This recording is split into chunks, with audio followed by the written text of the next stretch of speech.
A rose by any other name would smell as sweet. Likewise, a disease by any other name would feel as hideous. You're with Gusto, nice to see you.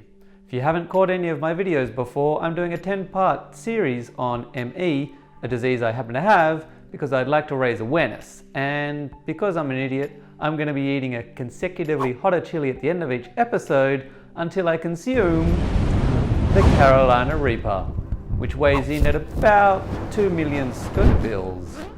And today, however, I'm going to be consuming a red cayenne pepper. This is a 50,000 Scoville chili, and the Carolina Reaper is going to be like eating 40 of these at once. What is ME? How did it get its name? What's its history? What's the process for diagnosis? Those are the issues I'm going to tackle today before I eat the red cayenne pepper. ME has collected several names since its first recording in 1934. Initially confused with polio, it was later differentiated as epidemic neuromyasthenia. During the 50s, following an outbreak at a London hospital, it was given the name benign myalgic encephalomyelitis, based on the damage to the nervous system and presumed inflammatory nature of the condition. Unfortunately, during the 70s, 2 UK psychiatrists recommended renaming benign ME to myalgia nervosa, concluding that because the disease had no physical signs and was mostly prevalent in females, they had to be suffering from hysteria. Seriously. Where can we find a microwave? Sir, your wife's hysterical, so I'll address this to you. Dr. Melvin Ramsey, a consultant physician in infectious diseases, battled for 2 decades against this psychosomatic labeling. Dr. Ramsey had attended firsthand during the outbreak in the 1950s at Royal Free Hospital. He published 6 notable studies stating that ME is not benign, is organic in its origin, and is most likely a virus which is yet to be discovered. Sadly, however, the psychosomatic myth propagated faster than Ramsey's more robust clinical explanation. And as a result, some physicians in the field today still believe that ME is psychological in nature and doubt the seriousness of the condition. This is a devastating misconception, as it historically and still presently has limited funds available for strong clinical research into ME. Today, the most widely agreed umbrella term is the hybridization of myalgic encephalomyelitis and chronic fatigue syndrome, ME/CFS. To break that down into the Latin terms, myalgic encephalomyelitis, muscle pain, brain and spinal cord inflammation. The alternative term used, chronic fatigue syndrome, acute exhaustion in addition to a collection of other symptoms that last 6 months or more. There's also several other names for the disease, like post-viral fatigue syndrome, chronic fatigue immune dysfunction syndrome, and systemic exertion intolerance disease. And a whole litany of other names that in the future may or may not turn out to be the same condition. The disease has so many names because the etiology of the condition is largely unknown. We have no biomarker, therefore no gold standard clinical test. Thankfully, there are some labs presently racing to create a non-subjective clinical tool for diagnosis, the frontrunners being a team from the University of Alberta in Canada who have found altered levels of immune molecules in ME/CFS patients. Secondly, researchers from St George's University in London have found altered expressions of microRNA, particularly in natural killer cells, which are a type of white blood cell, which is consistent with the immune dysfunction found in ME patients. Last but not least, Griffith University in Australia has identified particular cell receptors which are preventing the transfer of calcium into cells, putting them into a sort of hibernating state. In exciting news, Griffith University was in February awarded $4 million over 5 years from the Stafford Fox Medical Research Foundation to develop this test, look for a drug and educate doctors. This is a phenomenal donation when you consider the low level of support that ME/CFS has traditionally received in Australia. Also, my parents donated to Griffith University last month, so thanks Mum and Dad.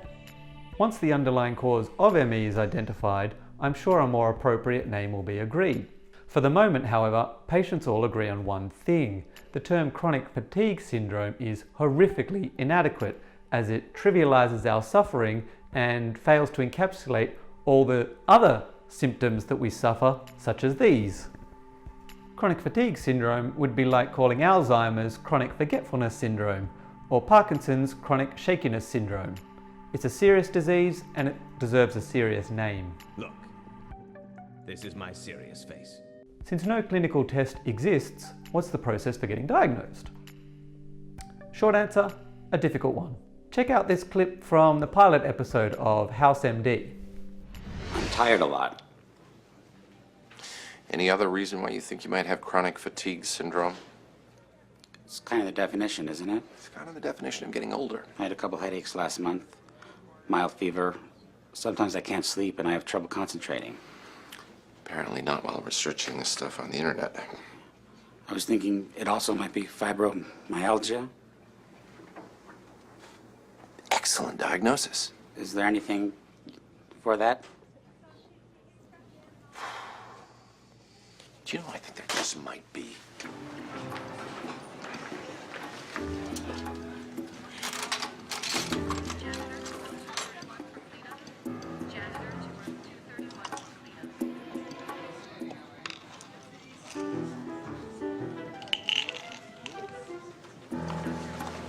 Exam room 2. Now imagine you present to a doctor with the same symptoms, only yours are 100% genuine.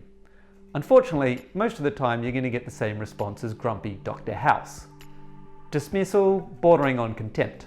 Many patients report this same sort of treatment, given some bad advice, possibly harmful treatment, and sent on their way. My case was no different. I spent over a year going to doctors trying to explain there's something seriously wrong with me until I found a doctor who took my symptoms seriously. I am serious, and don't call me Shirley. If you are lucky enough to get an experienced doctor, they'll guide you through an exclusatory diagnosis. That means testing for and eliminating conditions that have the same or similar symptoms. Here's a sample of some of these conditions. Psychiatric/neurological disorders like depression, infectious diseases like herpes virus or Lyme disease, endocrine or hormone diseases like hypothyroidism, immunological disorders like lupus. Not lupus. Shut up, Dr. House. Then there's a whole bunch of other conditions like cancer, IBS, or existing medications that need to be examined.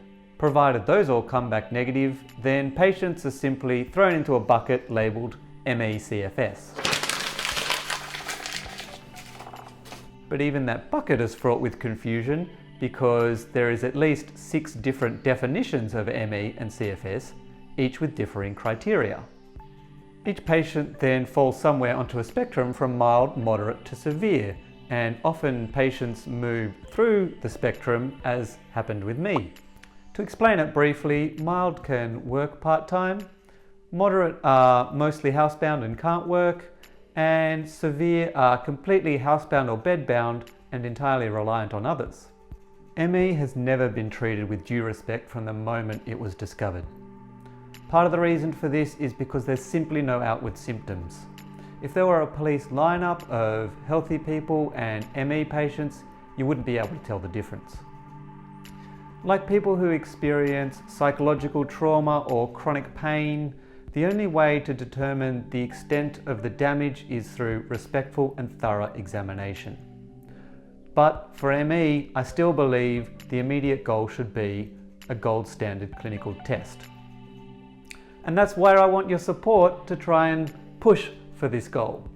So you can help in a number of ways by liking, subscribing, sharing the video, or doing the ME Chili Challenge yourself. Alternatively, you can help me challenge the following celebrities whose lives have been touched by ME to take up the challenge themselves. Sure! Do you believe?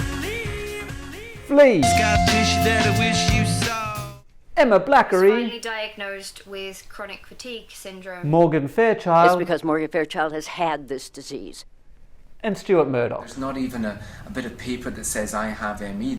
Wouldn't it be amazing if we could get one of these guys to do the ME Chili Challenge? I think so. But in the meantime, I'm just going to have to endure 50,000 painful Scovilles.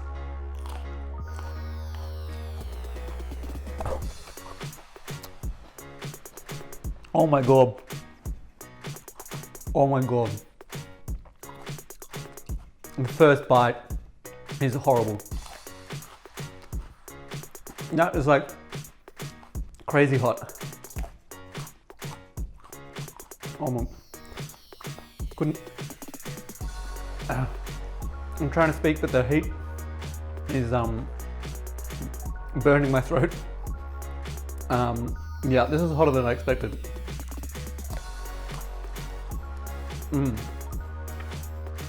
Yeah, I'm in pain.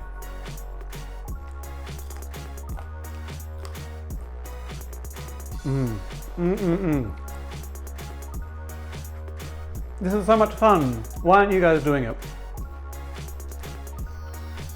Because you're smart. All right. Thanks for watching, guys. I'll see you next time. Con Dios mío. Whoa.